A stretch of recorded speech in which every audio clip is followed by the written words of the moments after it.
बोलो ना, हे शिव हे शिव आप मेरे गुरु हैं, आप मेरे गुरु हैं, मैं आपका शिष्य हूँ, मैं आपका शिष्य हूँ, मुझसे इस पर दया कर दीजिए। दया कीजिए। याद रहता ना, बोलो तो। हे शिव आप मेरे गुरु हैं, आप मेरे गुरु हैं, हाँ मैं आपका शिष्य हूँ, मैं आपका शिष्य हूँ, मुझसे इस पर दया कर दीजिए। आप इस पर दया कीजिए। एक बार बोला, हे शिव हे शिव आप मेरे गुरु हैं, आप मेरे गुरु हैं, मैं आपका शिष्य हूँ, मैं आपका शिष्य हूँ, मुझसे इस पर दया कर दीजिए। मुझसे दया कीजिए।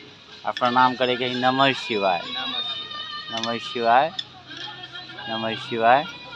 ये जे है ना, सुते जा तकनी चाहे बैठल रहती, चाहे साइकिल से कहीं जा रही आ रही है, तो मने मने सांस पे मन पर चढ़ा ल, नमः शिवाय प्रणाम करते चल जा।